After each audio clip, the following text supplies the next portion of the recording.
je lance le rapport sur l'état de la population mondiale 2022. Je vous remercie de votre aimable attention. Merci.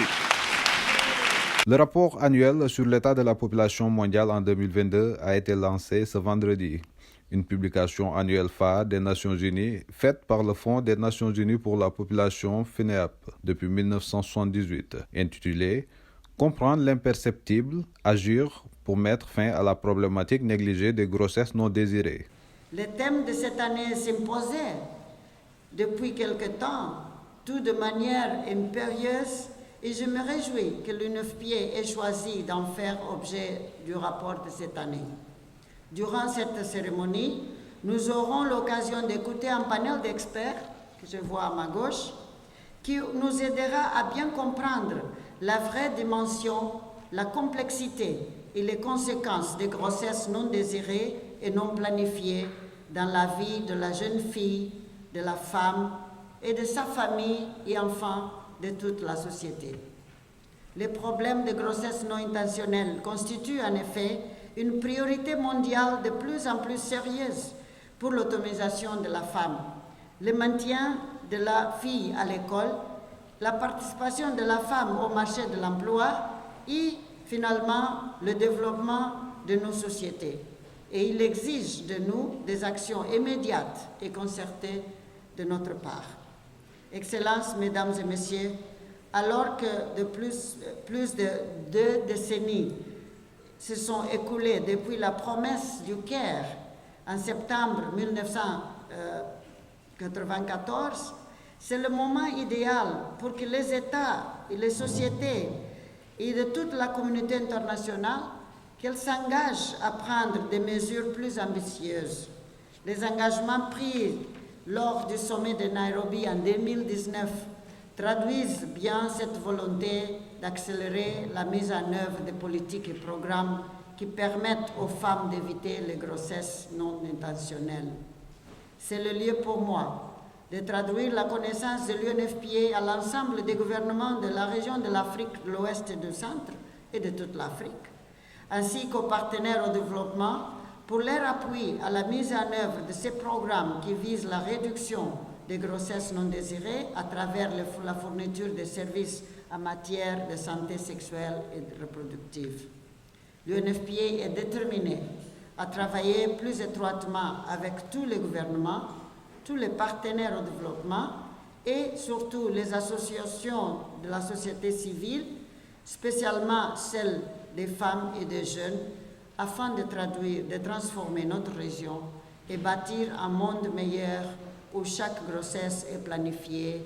et désirée. Avec pour objectif lancer le rapport sur l'état de la population mondiale en 2022 à travers un événement interactif et de plaidoyer afin de discuter et réfléchir pour éradiquer les grossesses non désirées au niveau international et surtout en Afrique. Une initiative saluée par les représentants du gouvernement du Sénégal, qui n'ont pas manqué de rappeler les engagements de l'État.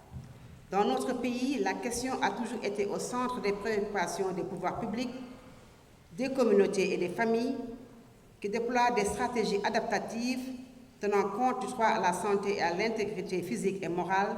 consacrée par la Constitution pour toutes et tous. L'ampleur du phénomène dicte l'urgence d'agir au niveau de nos États en prenant les mesures idoines de prévention dans le cadre d'une approche pragmatique, holistique et intégrée. Il me plaît de rappeler que le Sénégal a bien appréhendé ces enjeux en promulguant en janvier 2020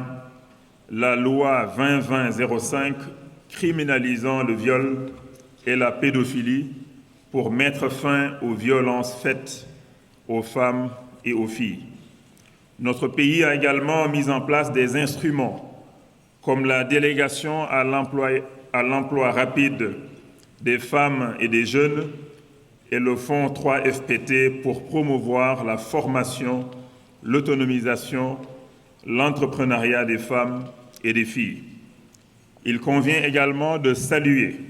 le partenariat entre l'UNCDF et le FONSIS, le Fonds souverain des investissements stratégiques du Sénégal, qui a permis de mettre en place le We Fund, qui est un fonds d'investissement exclusivement dédié aux investissements à fort impact sur l'autonomisation des femmes. Cette volonté politique est illustrée par un cadre législatif et réglementaire structuré avec la loi numéro 2005-18 du 5 août 2005 relative à la santé de la reproduction, la loi interdisant les mutilations génitales féminines de 1999 et récemment la loi 2020 criminalisant les actes de viol et de pédophilie. Dans l'espoir que cette initiative passera à l'échelle, dans le cadre du projet SUED qui vient d'intégrer notre pays, le gouvernement entend poursuivre ses efforts pour renforcer la protection des femmes et des filles et les processus de leur autonomisation en vue de la capture du dividende démographique. On estime chaque année à l'échelle mondiale 121 millions de grossesses non désirées et 60% de ces grossesses finissent par des avortements, dont environ 45% non planifiés, augmentant ainsi le risque de décès maternel, qui est estimé entre 5 et 13%.